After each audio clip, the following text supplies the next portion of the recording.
मित्रों, मैं महाराज कुमार गुप्ता आज के इस म्यूजिक क्लास में मित्रों आपको स्वागत करते हैं। जैसा कि आप सभी जानते हैं कि स्टेट और बीपीएससी का एग्जाम कंफर्म एकदम होने वाला है, अतः हम लोग को तैयारी जो है जोर शोर से करने की जरूरत है।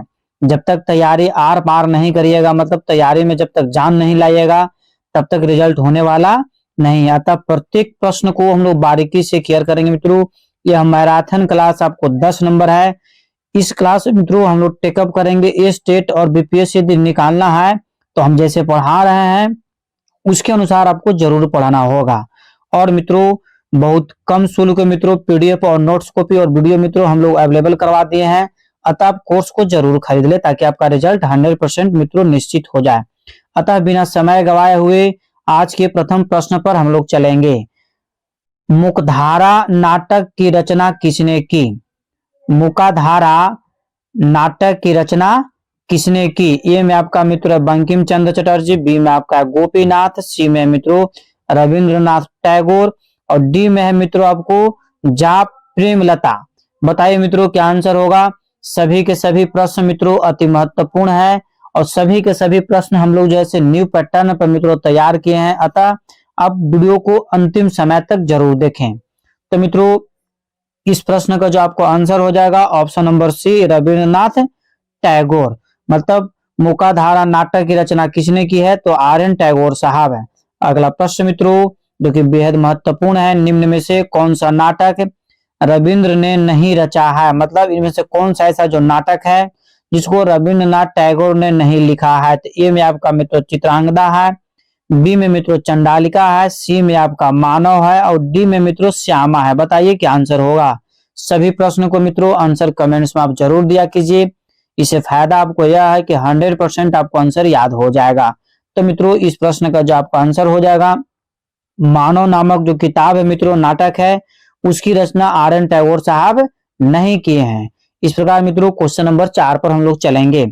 सुंदर बहे आनंद, सुंदर बहे आनंद यह बंदिश कल्याण थाट की है, राग का नाम बताया। मतलब जैसे सुंदर बहे आनंद का थाट जो है कल्याण थाट है, तो सुंदर बहे आनंद जो से किस राग के अंतर्गत आएगा? बताइए मित्रों। ए में आपका तिलक का मोद, बी में है भैरव, सी में मित्रों देश और डी में है यमन। बताइए क्या आंसर होगा। फटाफट मित्रों कमेंट्स में आप आंसर दिया कीजिए। तो मित्रों इस प्रश्न का आपको आंसर हो जाएगा यमन। क्या हो जाएगा? यमन कहने का मतलब है कि ऑप्शन नंबर डी हमारा क्या है? सही है। अगला प्रश्न मित्रों, डाके के बार बार डाके के यह कल्याण थाट का गीत किस राग में है? ए में आपका मित्रों भूपाली है, बी में आपका यमन है, यमन लिखाएगा, बी में यमन और सी में मित्रों केदार है और डी में आपको कामोद है। बताइए क्या आंसर होगा। फटाफट मित्रों सभी प्रश्न का आंसर दिया कीजिए। डाके के बार बार डाके यह कल्याण थाट का गीत किस राग का है? तो मित्रों आपको बताते चले कि इसका आंसर हो जाएगा ऑप्शन नंबर सी, मतलब केदार का।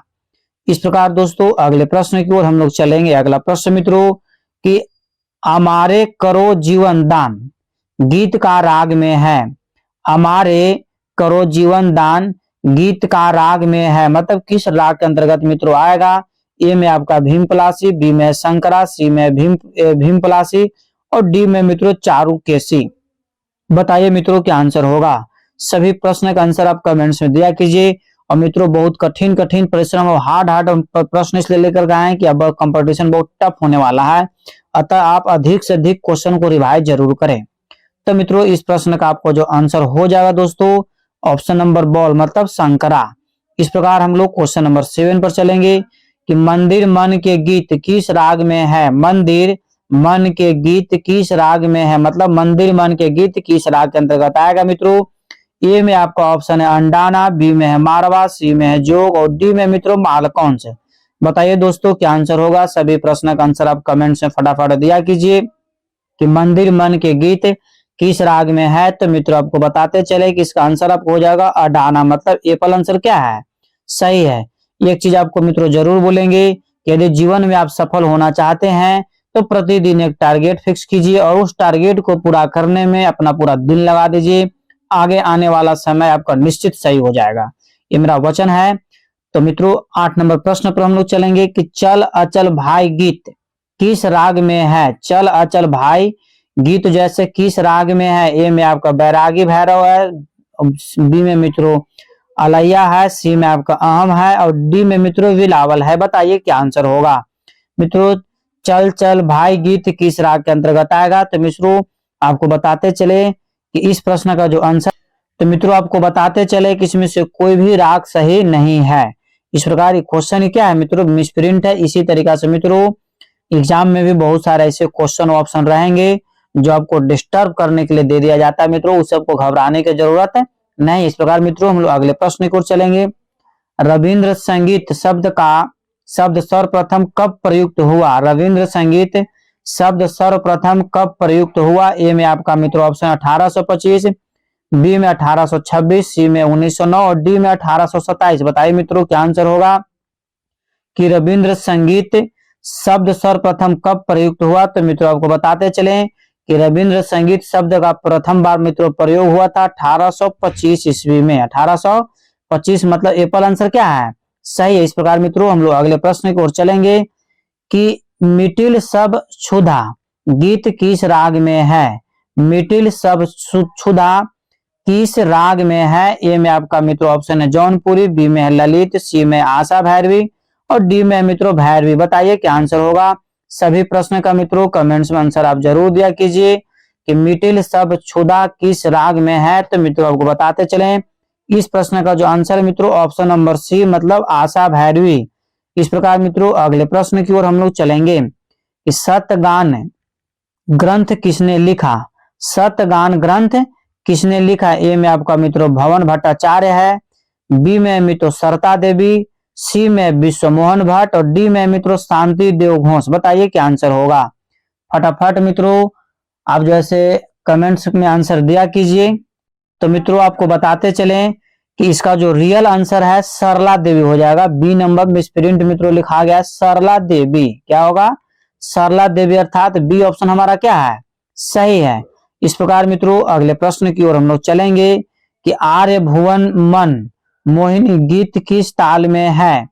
आर्य भुवन मन मोहिनी गीत किस ताल में है। तो ए में आपका मित्रों दादरा है, बी में आपको कावोयाली है और सी में मित्रों अर्ध झंपक है और डी में एक ताल। बताइए दोस्तों क्या आंसर होगा। सभी प्रश्न मित्रों एग्जाम के मद्देनजर रखते हुए बनाए गए, अतः आप सभी प्रश्न को बारीकी से नोट करते हुए चलिए। तो मित्रों जब भी पढ़ा कीजिए तो कॉपी और किताब और पेन लेकर के मित्रों बैठा कीजिए ताकि आप प्रत्येक प्रश्न को लिख सकें। तो मित्रों इस प्रश्न का जो आपका आंसर हो जाएगा बॉल मतलब काओयाली। ठीक है मित्रों, इस प्रकार हम लोग अगले प्रश्न की ओर चलेंगे। प्रथम आदि तव शक्ति गीत किस राग में है। प्रथम आदि तव शक्ति गीत किस राग में है। तो ए में आपका मित्रों दीपक है, बी में दीपक पंचम है, सी में मित्रों आम्र पंचम है और डी में आपका कांकली है। बताइए दोस्तों क्या आंसर होगा कि प्रथम आदि तव शक्ति गीत किस राग में है। तो मित्रों आपको बताते चले कि इस प्रश्न का आपको आंसर हो जाएगा ऑप्शन नंबर बी मतलब दीपक पंचम। इस प्रकार मित्रों एक चीज आपको जरूर बोलेंगे कि यदि जीवन में सफल होना चाहते तो प्रतिदिन एक टारगेट फिक्स कीजिए और उस टारगेट को पूरा करने में पूरा दिन लगा दीजिए। आगे आने वाला समय आपका ऑटोमेटिक क्या हो जाएगा, सही हो जाएगा। झरझर रकत झरे, झरझर रकत झरे गीत किस राग में है। तो मित्रों ए में आपका गारा है, बी में आपका यमन है, सी में मित्रों पूर्वी है और डी में मित्रों विभास है। बताइए क्या आंसर होगा। सभी प्रश्न का मित्रों आंसर आप कमेंट्स में दिया कीजिए। तो झरझर रकत झरे गीत मित्रों आपको जो है विभास राग के अंतर्गत आता है। ठीक है, इस प्रकार हम लोग अगले प्रश्न की ओर चलेंगे। मित्रों गीत सूत्र सार ग्रंथ किसने लिखा। गीत सूत्र सार ग्रंथ किसने लिखा। ए में आपका मित्रों है प्रफुल्ल कुमार, बी में है सरला देवी, सी में है गोपेश्वर बंदोपाध्याय और डी में है मित्रों कृष्णन धन वेश उपाध्याय। तो मित्रों बताइए क्या आंसर होगा। बहुत ही कठिन कठिन मित्रों नाम भी आपको ऑप्शन में दिया हुआ है, इसे घबराने की जरूरत नहीं। इसका आंसर मित्रों डी ही होगा। इस प्रकार हम लोग अगले प्रश्न की ओर चलेंगे। संगीत चंद्रिका ग्रंथ किसने लिखा। संगीत चंद्रिका ग्रंथ किसने लिखा। ए में आपका मित्रों ऑप्शन है विद्याभरण माधवाचार्य, बी में है गोपेश्वर बंदोपाध्याय, सी में है मित्रों हरिशंकर और डी में है आचार्य बृहस्पति। बताइए दोस्तों क्या आंसर होगा। सभी प्रश्न का आंसर आप कमेंट्स में लगातार दिया कीजिए और मित्रों आप पैकेज जरूर खरीद लीजिए। ठीक है, यदि पैकेज यदि मित्रों अब नहीं खरीदते हैं तो आपको दिक्कत होने वाला है। ठीक है, इस प्रकार इस प्रश्न का आंसर मित्रों आपका हो जाएगा option number B, Gopeshwar Bandopadhyay. ठीक है, अगला प्रश्न मित्रों कि संगीत संघ नामक संगीत विश्वविद्यालय की स्थापना किसने की? संगीत संघ नामक संगीत विश्वविद्यालय की स्थापना किसने की? तो मित्रों ए में आपका ऑप्शन है महीना चौधरी, बी में मित्रों आपका विमलकांत राय, और सी में मित्रों प्रतिना चौधरी, और डी में है इंद्राणी चक्रवर्ती। तो मित्रों सभी प्रश्न आपके एग्जाम्स के लिए अति महत्वपूर्ण है। इस प्रकार मित्रों इस प्रश्न का आंसर हो जाएगा प्रतिना चौधरी, मतलब ऑप्शन नंबर सी क्या है मित्रों? सही है। अगला प्रश्न की ओर हम लोग चलेंगे। जगत चंद्र गोस्वामी कौन सा वाद्य बजाते थे? जगत चंद्र गोस्वामी कौन सा वाद्य बजाते थे? तो ए में आपका मित्रों हारमोनियम है, बी में पखावज है, सी में तबला है, और डी में संतूर है। बताइए मित्रों क्या आंसर होगा कि जगत चंद्र गोस्वामी कौन सा वाद्य बजाते थे? तो मित्रों इस प्रश्न का आपका आंसर हो जाएगा पखावज बजाते थे। क्या बजाते थे? पखावज, मतलब ऑप्शन नंबर बी हमारा सही है। इस प्रकार मित्रों क्वेश्चन नंबर 19 पर हम लोग चलेंगे। बिहू मित्रों एक प्रकार का लोक नृत्य किस स्थान का है? बिहू लोक नृत्य किस राज्य का है या किस स्थान का है? तो मित्रों ए में आपका मध्य प्रदेश है, बी में मित्रों असम है, सी में आपका बिहार है, और डी में पंजाब है। बताइए क्या आंसर होगा कि बिहू लोक नृत्य किस स्थान का है या किस राज्य का है मित्रों? तो बिहू जो है मित्रों असम का है। कहाँ का है? असम का। बहुत ही हाईलाइटेड प्रश्न है। अगला प्रश्न मित्रों कि कर्मा लोक नृत्य किस प्रदेश का लोक नृत्य है? मतलब कर्मा जो मित्रों एक प्रकार का लोक नृत्य है किस राज्य का लोक नृत्य है? तो मित्रों ए में आपको उड़ीसा है, बी में आपको कश्मीर है, सी में मित्रों असम है, और डी में गुजरात है। बताइए क्या आंसर होगा? फटाफट मित्रों प्रत्येक प्रश्न का आंसर आप दिया कीजिए कि कर्मा लोक नृत्य किस प्रदेश का लोक नृत्य है। तो मित्रों आपको बताते चले कि कर्मा जो है उड़ीसा का है। कभी कभी मित्रों कर्मा जो लोक नृत्य है आपको हमारे बिहार की महिलाएं तथा उत्तर प्रदेश की महिलाएं भी इसका प्रयोग करती हैं, परंतु मुख्य रूप से कर्मा कहाँ का है? तो उड़ीसा का है। अगला प्रश्न मित्रों कि कोलाटम लोक नृत्य किस प्रदेश का होगा? किस प्रदेश का लोक नृत्य है? कोलाटम लोक नृत्य किस प्रदेश का लोक नृत्य है? ए में आपका मित्रों आंध्र प्रदेश होगा। ए में क्या हो जाएगा? आंध्र प्रदेश। ठीक है, मिसप्रिंट मित्रों टाइप हो जाता है। ए में आंध्र प्रदेश, बी में उड़ीसा, सी में बंगाल, और डी में है केरला। बताइए मित्रों क्या आंसर होगा? फटाफट मित्रों सभी प्रश्न का आंसर आप दिया कीजिए कि कोलाटम लोक नृत्य किस प्रदेश का लोक नृत्य है। तो मित्रों आपको बताते चले कि कोलाटम जो है आंध्र प्रदेश का है। कहाँ का है? आंध्र प्रदेश का। इस प्रकार हम लोग अगले प्रश्न पर चलें। प्रश्न है मित्रों कि पुंडरीक विठल ने अपने समय के रागों को कितने मेलों में वर्गीकृत किया है? पुंडरीक विठल ने अपने समय के रागों को कितने मेलों मतलब थाट में वर्गीकृत किया है मित्रों? तो ए में आपका 18 है, बी में 17 है, सी में 19 है, और डी में 20 है। बताइए दोस्तों क्या आंसर होगा? सभी प्रश्न का आंसर आप कमेंट्स में लगातार दीजिए। तो मित्रों आपको बताते चले कि इस प्रश्न का जो मित्रों आपका आंसर हो जाएगा 19। ठीक है, पुंडरीक विठल ने अपने समय में रागों को कितने मेलों में वर्गीकृत किया? तो 19, अर्थात पुंडरीक विठल जो थे मित्रों आपको दक्षिणी संगीत के मित्रों कलाकार थे। और आप लोग जानते हैं, बार बार हम बता चुके हैं कि दक्षिणी संगीत में थाटों की कुल संख्या कितनी है? तो 19 है। इस प्रकार मित्रों ऑप्शन नंबर सी क्या है? सही है। अगला प्रश्न मित्रों कि पंडित सोमनाथ में कितने रागों को बताए हैं? पंडित सोमनाथ ने होगा, पंडित सोमनाथ ने कितने राग को बताए हैं? तो ए में आपका मित्रों 61 है, बी में आपका 65 है, सी में 74, और डी में 97 है, 97। बताइए मित्रों क्या होगा कि पंडित सोमनाथ ने कितने राग बताए हैं? तो मित्रों आपको बताते चले कि पंडित सोमनाथ ने कुल 65 राग बताए हैं। कितने राग बताए हैं? 65। इस प्रकार मित्रों बॉल आंसर क्या है? सही है। इस प्रकार हम लोग अगले प्रश्न की ओर चलेंगे। अगला प्रश्न मित्रों संगीत परिजात की रचना कब हुई? बहुत ही महत्वपूर्ण प्रश्न मित्रों कि संगीत परिजात की रचना कब हुई? ए में आपका 1540 है, बी में 1889 है, सी में आपका मित्रों 1650, और डी में आपको 1300 ईस्वी। बताइए क्या आंसर होगा कि संगीत परिजात के लेखक जो अहोबल साहब है, ठीक है, तो संगीत परिजात की रचना कब हुई? तो मित्रों आपको बताते चले कि संगीत परिजात की जो रचना हुआ है 1650 ईस्वी में हुआ है। और इसकी रचना कौन की है? तो अहोबल साहब। कौन की है? अहोबल साहब। इस प्रकार मित्रों हम लोग अगले प्रश्न की ओर चलेंगे कि अहोबल ने कुल कितने स्वर माने हैं, मतलब अहोबल साहब ने कुल कितने स्वर माने हैं। ए में मित्रों आपको 22 है, बी में आपको 20 है, सी में आपको 15 है और डी में आपका 26 है। ऐसे मित्रों कुल स्वरों की संख्या 12 माना गया है, परंतु यहाँ पर प्रश्न है कि अहोबल साहब के अनुसार स्वर कितने माने गए हैं। मतलब अहोबल साहब जो है संगीत के बहुत बड़े विद्वान थे, तो इन्होंने स्वर कितने माने हैं।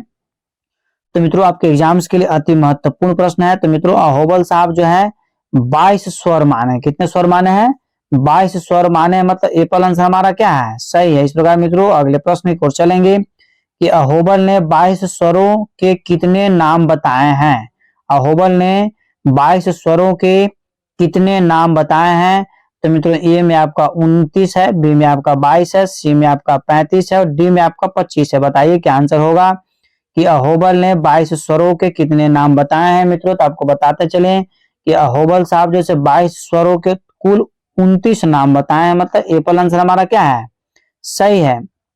अगला प्रश्न मित्रों कि पंडित अहोबल ने कितने अलंकारों का वर्णन किया है। पंडित अहोबल ने कितने अलंकारों का वर्णन किया है। तो मित्रों ए में आपका 30 है, बी में 81 है, सी में 56 और डी में 72 है। बताइए मित्रों क्या आंसर होगा कि पंडित अहोबल ने कितने अलंकारों का वर्णन किया है। तो मित्रों आपको बताते चलें कि पंडित अहोबल साहब के अनुसार जो है मित्रों आपको 56 मतलब 56 अलंकारों का इन्होंने वर्णन किया है। इस प्रकार मित्रों हम लोग क्वेश्चन नंबर 28 की ओर चलेंगे। मित्रों एक चीज आपको बताते चलें कि यूट्यूब पर पहला ऐसा चैनल है जो कम समय में अधिक से अधिक प्रश्नों का आंसर मित्रों करवा देते हैं, ताकि एग्जाम का समय बहुत कम है और हम लोग को तैयारी बहुत ज्यादा करना है, इसलिए कम समय में अधिक से अधिक क्वेश्चन का रीडिंग डालना जरूरी है। आप हमारे साथ मित्रों जुड़े हुए रहें। संगीत परिजात में कितने राग बताए गए हैं। संगीत परिजात में कितने राग बताए गए हैं। तो मित्रों ए में आपका 108 है, बी में 122 है, सी में आपका 140 और डी में 185 है। बताइए संगीत परिजात में कितने राग बताए गए हैं। तो मित्रों आपको बताते चलें कि संगीत परिजात में जो है मित्रों आपको कुल 122 राग बताए गए हैं। और बार बार हम बता रहे हैं कि संगीत परिजात के लेखक कौन है, तो अहोबल साहब हैं। इस प्रकार मित्रों अगले प्रश्न की ओर हम लोग चलेंगे कि स्वर मेल कला निधि ग्रंथ किस ईस्वी में लिखा गया। स्वर मेल कला निधि ग्रंथ किस ईस्वी में लिखा गया। तो ए में आपका मित्रों 1640, बी में 1500, सी में 1550 और डी में मित्रों 1600 ईस्वी। बताइए क्या आंसर होगा कि स्वर मेल कला निधि ग्रंथ किस ईस्वी में लिखा गया। तो मित्रों आपको बताते चलें कि सभी प्रश्न का आंसर आपको देना अति आवश्यक है। तो मित्रों इस प्रश्न का आंसर हो जाएगा कि स्वर मेल कला निधि की जो मित्रों रचना हुई 1640 ईस्वी। मतलब एपल आंसर हमारा क्या है, सही है। इस प्रकार मित्रों अगले प्रश्न की ओर हम लोग चलेंगे कि पंडित वेंकटमुखी ने कितने विकृति स्वर माने हैं। पंडित वेंकटमुखी ने कितने विकृति स्वर माने हैं। तो ए में आपका मित्रों 4 है, बी में 5 है, सी में 6 है और डी में मित्रों 7 है। बताइए क्या आंसर होगा कि पंडित वेंकटमुखी ने कितने विकृति स्वर माने हैं। मित्रों तो आपको बताते चले कि पंडित वेंकटमुखी के अनुसार मित्रों कुल विकृति स्वर कितने हैं, 5 है। अब ऐसे विकृति स्वर जैसे 5 ही होता है, 4 जो है कोमल स्वर होता है और एक तीव्र स्वर होता है। तो कोमल स्वर और तीव्र स्वर दोनों मिलकर क्या बन जाता है, विकृति स्वर। इस प्रकार इसका आंसर क्या हो गया, बी। मित्रों अगले प्रश्न की ओर हम लोग चलेंगे। मित्रों एक चीज आपको बताते चलें कि मित्रों इस चैनल पर सुबह 8 बजे म्यूजिक के क्लास लिए जाते हैं प्रतिदिन। और मित्रों जो मेरा न्यू चैनल है दक्ष म्यूजिक क्लासेस, उस पर मित्रों प्रतिदिन रात्रि 8 बजे मित्रों म्यूजिक के क्लास लिए जाते हैं। तो सुबह और शाम दोनों समय आप क्लास को जरूर ज्वाइन करें। मित्रों प्रश्न है कि पंडित वेंकटमुखी ने प्रत्येक मेलकर्ता से कितने रागों की उत्पन्न मानी है। तो मित्रों ए में आपका 100 है, बी में आपका 72 है, सी में आपका 654 है और डी में मित्रों 484 है। बताइए क्या आंसर होगा कि पंडित वेंकटमुखी ने प्रत्येक मेलकर्ता से कितने रागों की उत्पत्ति मानी है। तो मित्रों आपको बताते चले कि इसका आंसर आपको हो जाएगा 484। मतलब ऑप्शन नंबर डी हमारा क्या है, सही है। अगले प्रश्न की ओर मित्रों हम लोग चलेंगे कि नाट्य शास्त्र में कितने रसों का वर्णन है। बताइए नाट्य शास्त्र के लेखक जो आपको भरत मुनि है, तो बताइए मित्रों कि नाट्य शास्त्र में कितने रसों का वर्णन है। ए में आपका मित्रों 6 है, बी में 7 है, डी में 8 है और सी में आपका 8 है और डी में 9 है। बताइए मित्रों क्या आंसर होगा कि नाट्य शास्त्र में कितने रसों का वर्णन है। तो आपको बताते चले बच्चों कि नाट्य शास्त्र में जो है आपको कुल 8 रसों का वर्णन मिला है। कितने रसों का? 8, मतलब कहने मतलब सी हमारा आंसर क्या है, सही है।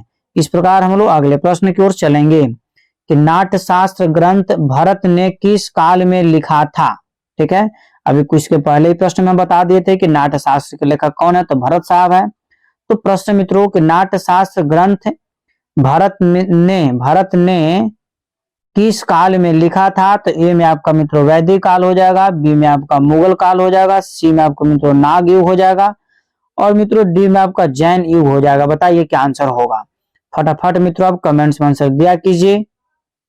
तो मित्रों इस प्रश्न का आपको नाग युग कोई युग नहीं है, ठीक है, यहाँ पर भरत युग हो जाएगा। क्या हो जाएगा?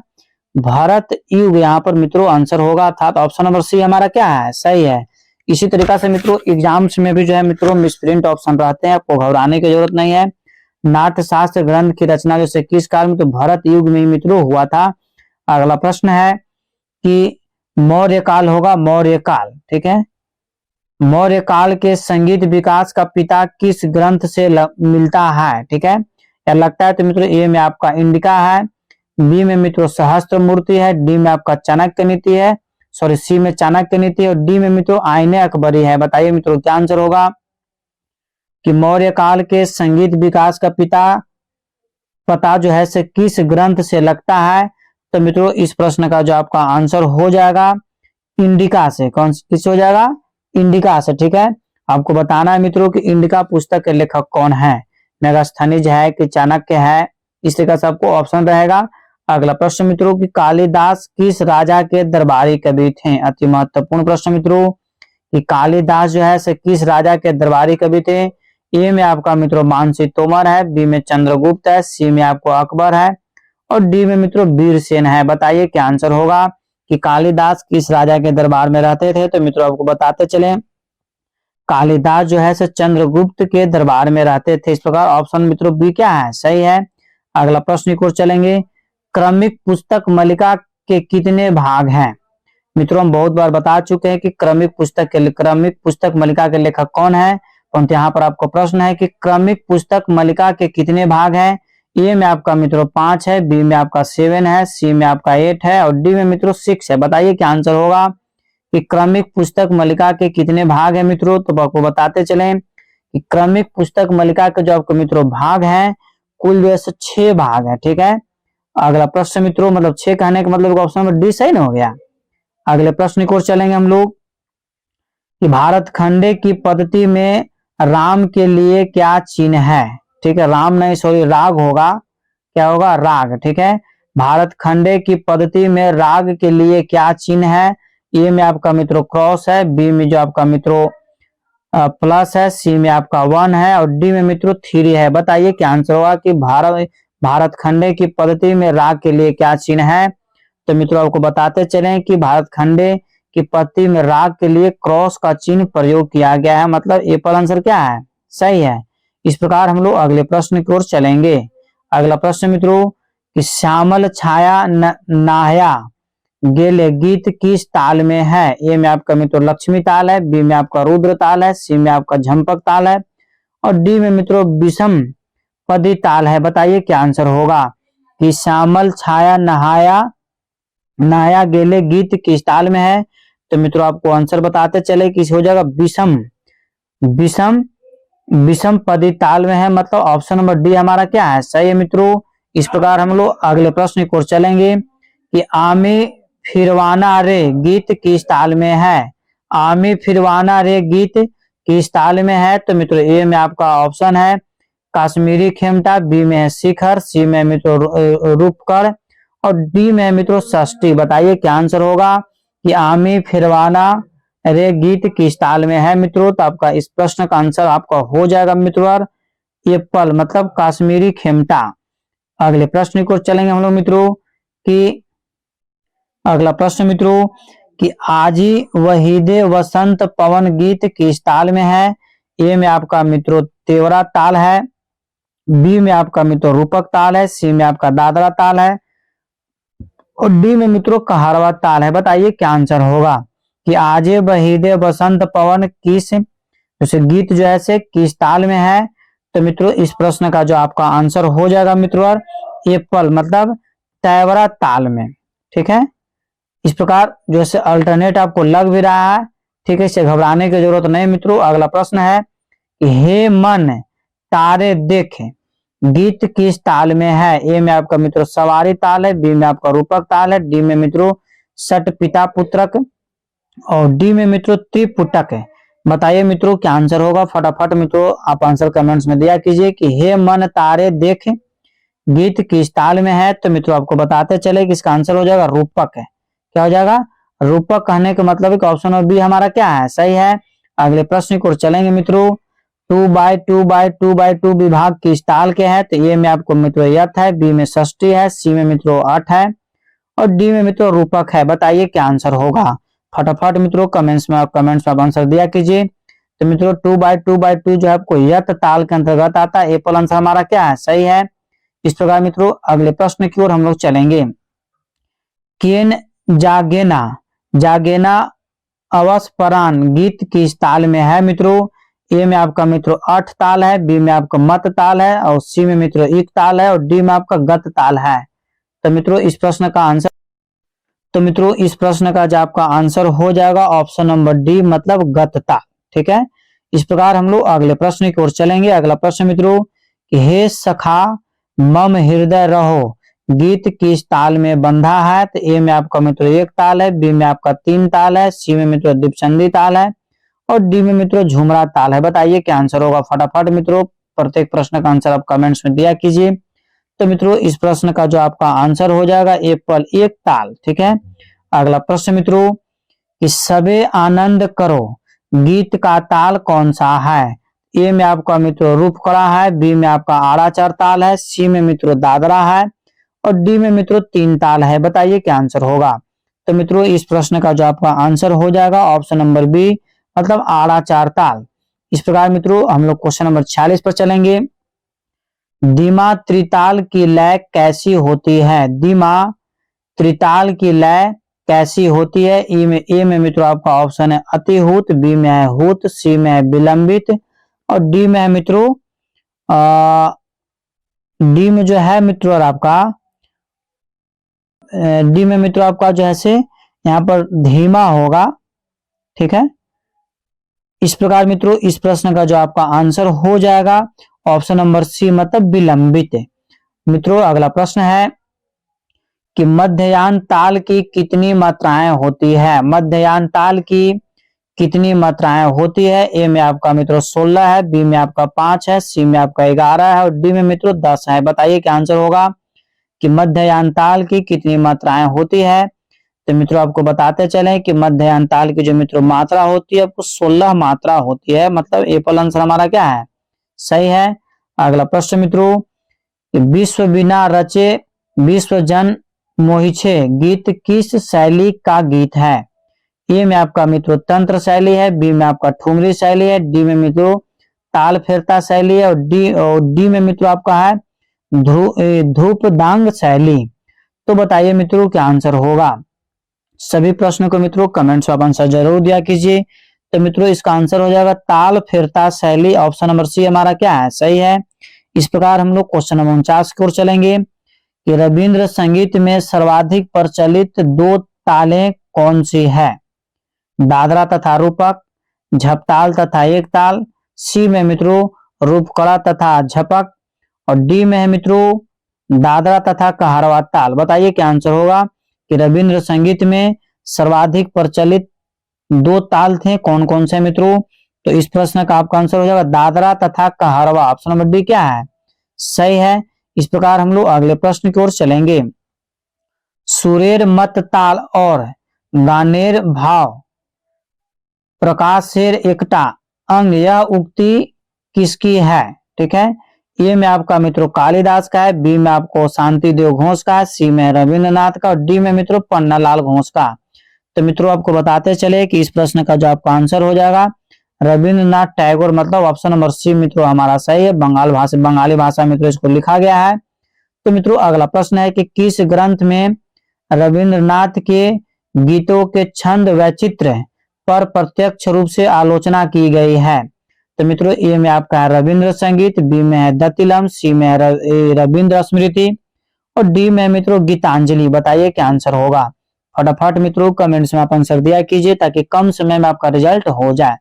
तो मित्रों इस प्रश्न का जो आपका आंसर हो जाएगा एप्पल मतलब रविंद्र संगीत। ठीक है, अगला प्रश्न की ओर चलेंगे मित्रों हम लोग कि छंद सम्राट किसे कहा गया है? छंद सम्राट किसे कहा गया है? ए में आपका मित्रों विष्णु चटर्जी है, बी में आपका हिम चटर्जी है, सी में मित्रों रविंद्रनाथ है और डी में आपका शांति देव घोष है।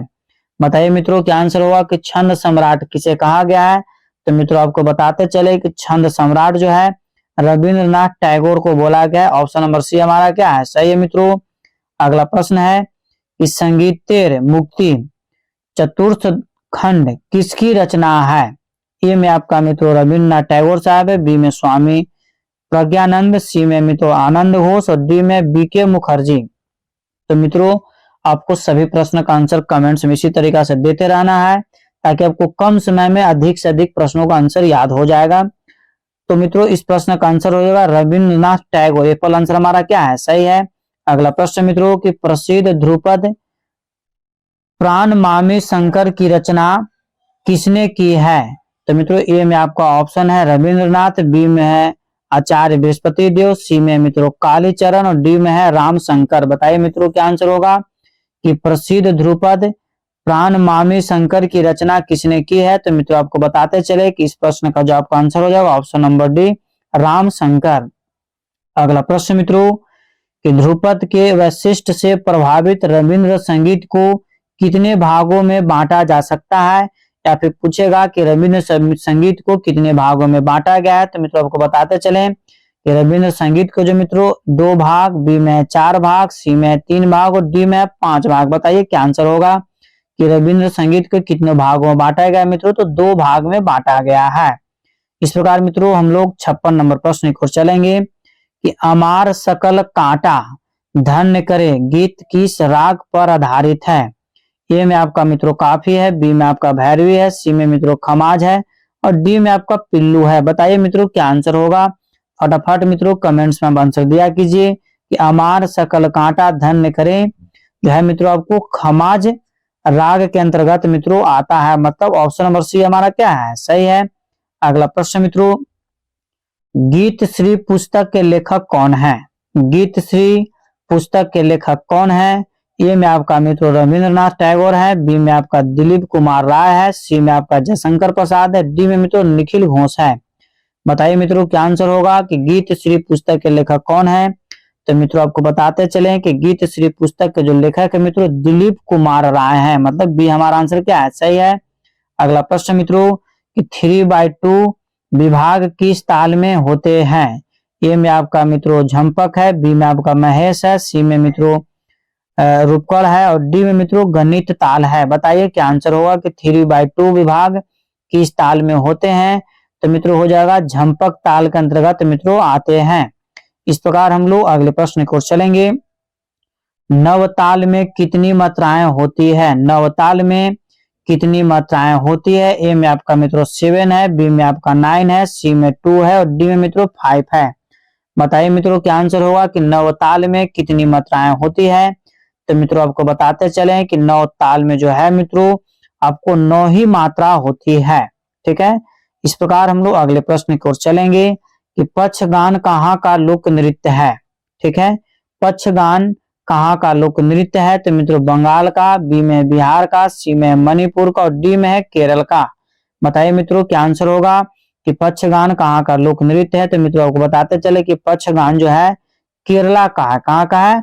केरला का लोक नृत्य। यही यदि मित्रों दे देगा यक्षगान, क्या दे देगा? यक्षगान। तो यक्षगान मित्रों आपको कर्नाटक का है। कहाँ का है? कर्नाटक का। ठीक है। इस प्रकार हम लोग अगले प्रश्न की ओर चलेंगे मित्रों कि संघकाली कहाँ का लोक नृत्य है? संघकाली कहाँ का लोक नृत्य? ए में आपका मणिपुर है, बी में आपका महाराष्ट्र, सी में आपका केरला है और डी में मित्रों असम है। बताइए मित्रों क्या आंसर होगा कि संघकाली कहाँ का लोक नृत्य है? तो मित्रों आपको बताते चले कि संघकाली जो है मित्रों आपका केरला का लोक नृत्य है। मतलब ऑप्शन नंबर सी हमारा क्या है? सही है। अगले प्रश्न की ओर चलेंगे मित्रों गरबा नृत्य कहाँ का नृत्य है? मित्रों इस प्रश्न का आंसर आपको जरूर याद होना चाहिए कि गरबा नृत्य कहाँ का नृत्य है। मित्रों ये आपका गलत ऑप्शन है, यहाँ पर गुजरात लिखाएगा। क्या लिखाएगा? गुजरात। तो बहुत पुराना चीज है कि गरबा जो है गुजरात का है। ठीक है, इस प्रकार इसका आंसर क्या हो जाएगा? ए पहले आंसर सही, इसको ऑप्शन पढ़ने की जरूरत नहीं है। मित्रों अगले प्रश्न की ओर हम लोग चलेंगे कि कजरी गीत शैली किस प्रदेश की है? कजरी गीत शैली किस प्रदेश की है? ए में आपका उत्तर प्रदेश है, बी में तमिलनाडु है, सी में मित्रों केरला है और डी में आपका बंगाल है। बताइए क्या आंसर होगा कि कजरी गीत शैली किस प्रदेश की है? तो मित्रों आपको बताते चले कि कजरी जो है उत्तर प्रदेश का, बहुत बार एग्जाम में पूछ चुका है कि कजरी गीत शैली किस प्रदेश का है? तो उत्तर प्रदेश का है। मित्रों इस प्रकार हम लोग अगले प्रश्न की ओर चलेंगे। अगला प्रश्न मित्रों, लावनी कहाँ का लोकगीत है? मित्रों यदि आप जो है बीपीएससी का मित्रों तैयारी कर रहे हैं या ये स्टेट की तैयारी कर रहे हो, यदि इस प्रश्न का आंसर यदि आपको याद नहीं है तो बहुत ही दुख की बात है। लावनी कहाँ का लोकगीत है? मित्रों तो इसमें सभी के सभी ऑप्शन मित्रों गलत है। लावनी और तमाशा जो है मित्रों आपका महाराष्ट्र का है। कहाँ का है? महाराष्ट्र का है। देखिए इसी तरीके से एग्जाम में भी बहुत सारे प्रश्नों को जो है गलत तरीका से मिसप्रिंट हो जाता है, आपको घबराने की जरूरत नहीं है। इस प्रकार मित्रों अगले प्रश्न की ओर हम लोग चलेंगे। रास कहाँ का लोक नृत्य है? रास जो है मित्रों कहाँ का लोक नृत्य है? तो मित्रों ए में आपका जैसे उत्तर प्रदेश है, बी में आपका गुजरात है, सी में मित्रों कर्नाटक है और डी में आपका मध्य प्रदेश है।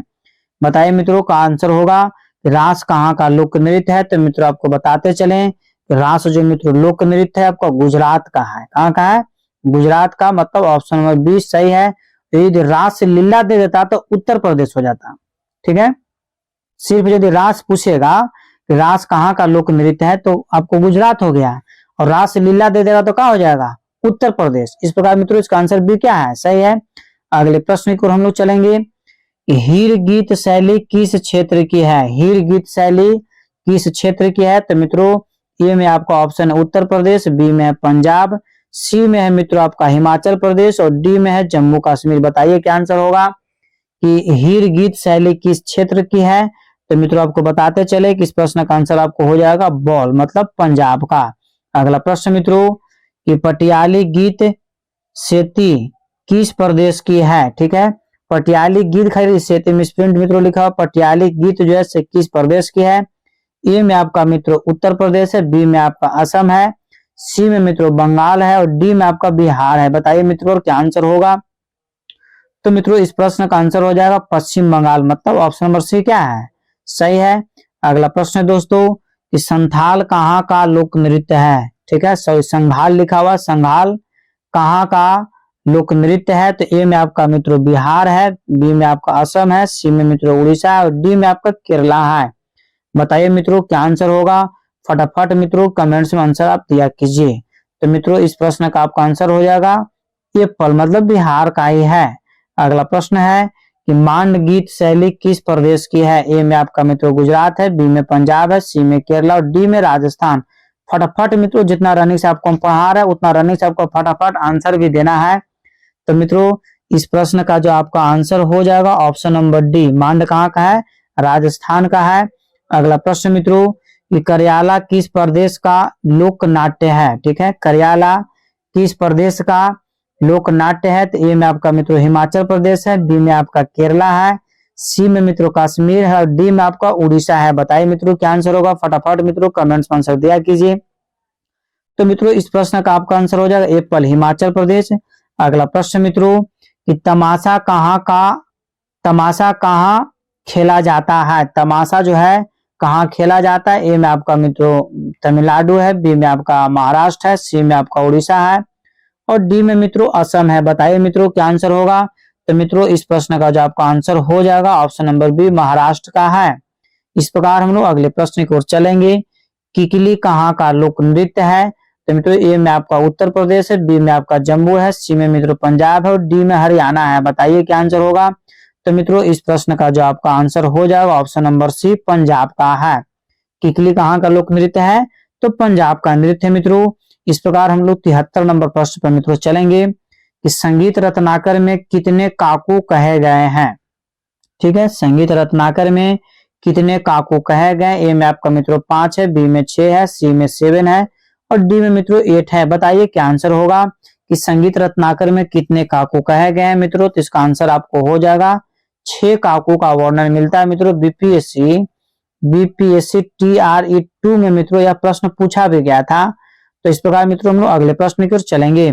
श्रुति को कुछ कम या ज्यादा करने से एक स्वर की दूसरी स्वर में जो छाया आती है वह क्या कहलाती है मित्रों? तो इसी को छाया लौक कहते हैं। बोल इसका डायरेक्ट आंसर याद रखिए मित्रों। इस प्रकार हम लोग जो है से अगले प्रश्न की ओर चलेंगे। अगला प्रश्न मित्रों कि नाट्य शास्त्र के किस अध्याय में काकू की विशद व्याख्या की गई है? इतना फास्ट मित्रों इसलिए पढ़ा रहे हैं क्योंकि अंतिम समय है एग्जाम का और हम लोग को जोर शोर से लगने की जरूरत भी है। नाट्य शास्त्र के किस अध्याय में काकू की विशद व्याख्या की गई है? तो मित्रों ए में आपका 15, बी में मित्रों 17, सी में है 26 और डी में 28 है। तो मित्रों इस प्रश्न का जो आंसर हो जाएगा आपको 17।